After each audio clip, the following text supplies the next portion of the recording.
जांच मुकेश अंबानी के घर के बाहर रखे जिलेटिन की छड़ों को लेकर शुरू हुई थी। जांच इस बात को लेकर चल रही थी कि किसने और क्यों स्कॉर्पियो में जिलेटिन की छड़ें रखी।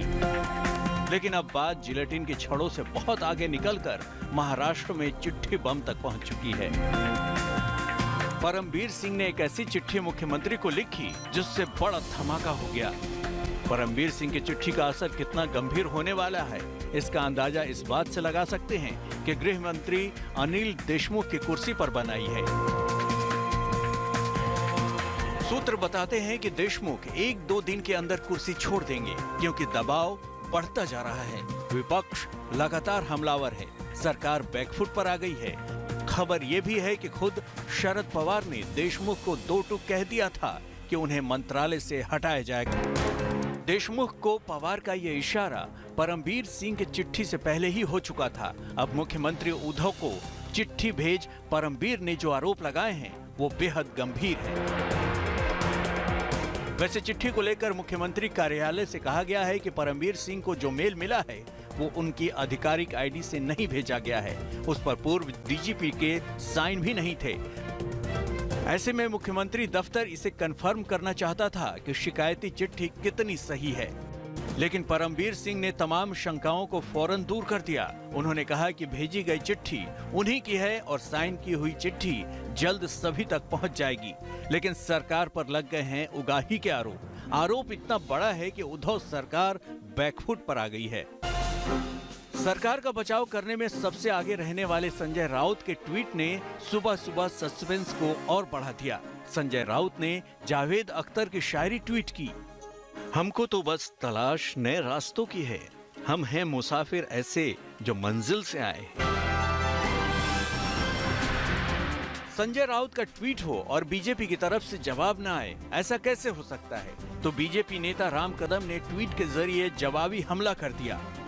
मेरे टूटे हुए दिल से कोई आज ये पूछे कि तेरा हाल क्या है, कि तेरा हाल क्या है मेरे टूटे, किस्मत तेरी रीत निराली, वो छलिए को छलने वाली फूल खिला तो टूटी डाली जिसे उल्फत समझ बैठा।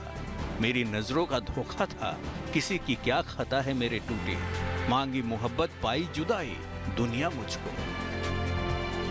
इसके बाद भी राम कदम रुके नहीं। उन्होंने धड़ाधड़ कई ट्वीट किए और सरकार से पूछा कि उगाही से मिली रकम में किस किस की हिस्सेदारी थी। राम कदम यही नहीं रुके, उन्होंने सरकार से इस्तीफा तक मांग लिया। तो किरीट सोमैया ने सरकार से 1500 करोड़ का हिसाब मांगा है। सचिन वादे की वसूली गैंग महाराष्ट्र के गृह मंत्री अनिल देशमुख के लिए हर महीने 100 करोड़ रुपया कलेक्ट करती थी। ठाकरे सरकार को 15 महीने हुए तो उद्धव ठाकरे साहब 1500 करोड़ के कलेक्शन का भ्रष्टाचार का हिसाब देना पड़ेगा। और इस हिसाब में सचिन वादे हैं, एसीपी संजय पाटिल, पुलिस आयुक्त परमबीर सिंह, अनिल देशमुख और उद्धव ठाकरे जी के मुख्यमंत्री कार्यालय के मंत्री की भी जांच करनी चाहिए। परमबीर के चिट्ठी बम के बाद बैकफुट पर महाराष्ट्र की उद्धव सरकार को ये सूझ नहीं रहा है कि आगे वो क्या करे, क्योंकि अभी तक सरकार की तरफ से कोई आधिकारिक रिएक्शन नहीं आया है। लेकिन एनसीपी चीफ शरद पवार ने अपने 2 सीनियर नेताओं अजीत पवार और जयंत पाटिल को दिल्ली तलब जरूर कर लिया है।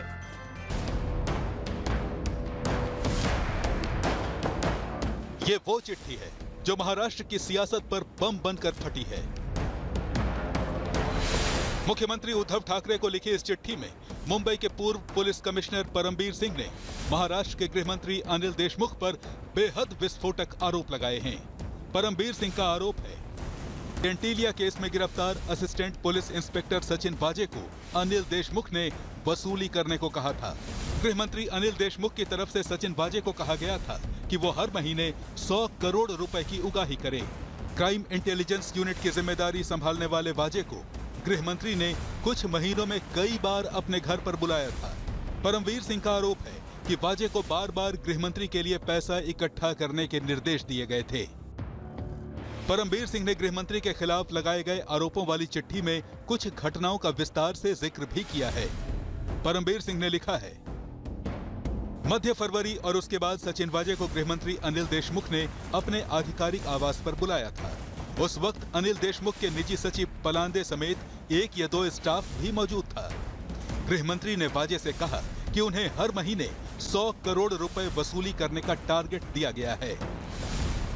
परमवीर सिंह ने उद्धव ठाकरे को लिखी चिट्ठी में यह भी आरोप लगाया है कि गृहमंत्री अनिल देशमुख ने सचिन वाजे को उगाही के नुस्खे भी बताए थे।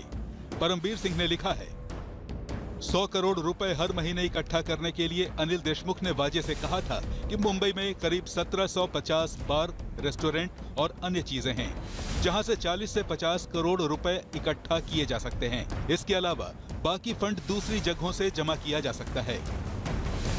परमवीर सिंह के इन सनसनीखेज आरोपों को गृहमंत्री अनिल देशमुख ने झूठा बताया है।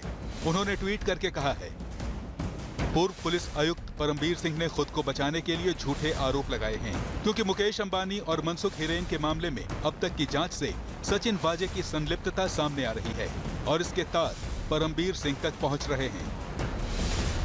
लेकिन ये सफाई एंटीलिया केस में सचिन वाजे की गिरफ्तारी और परमवीर सिंह के ट्रांसफर के बाद से ही खतरे में पड़ी देशमुख की कुर्सी को बचा पाएगी, ये मानना जरा मुश्किल है।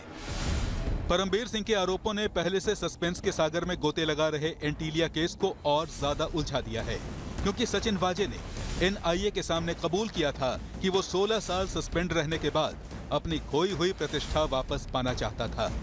ये वारदात उसने नाम कमाने के लिए ही की थी। हालांकि सचिन वाजे इतनी बड़ी साजिश का इकलौता सूत्रधार हो सकता है, एनआईए ये मानने के लिए तैयार नहीं थी। परमवीर सिंह की चिट्ठी ने महाराष्ट्र की सियासत को हिला कर रख दिया है और परमवीर सिंह के दावों को इतनी आसानी से खारिज करना भी मुमकिन नहीं है, क्योंकि वो न सिर्फ मुंबई पुलिस के कमिश्नर रह चुके हैं, बल्कि सचिन वाजे भी सीधे उन्हीं को रिपोर्ट करता था। भारतीय जनता पार्टी के कार्यकर्ताओं ने देखिए किस तरह से हाथों में बैनर पोस्टर लेकर ये इस्तीफे की मांग कर रहे हैं। बीजेपी ने महाराष्ट्र में बवाल के बाद ही ये जाहिर कर दिया था कि महाराष्ट्र सरकार और गृह मंत्री के खिलाफ प्रदर्शन किया जाएगा। तो अनिल देशमुख पर आरोप लगा है उगाही का 100 करोड़ की।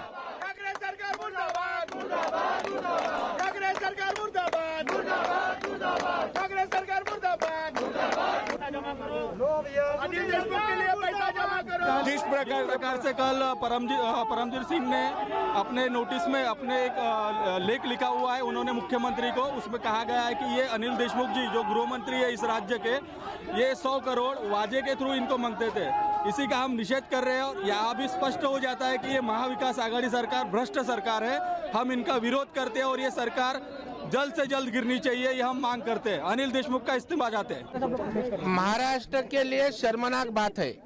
महाराष्ट्र की राजनीतिक इतिहास में इसी तरह की घटना कभी घटी नहीं कि इस राज्य का गृह मंत्री जो राज्य की लॉ एंड ऑर्डर संभालने की जिम्मेदारी है, वही उसके ऊपर 100 कोटी का आरोप खंडनी का करना मुझे लगता है महाराष्ट्र की परंपरा को छेद देने वाला है और इसकी हम निंदा करते हैं और तुरंत महाराष्ट्र के गृह मंत्री ने इस्तीफा देना चाहिए।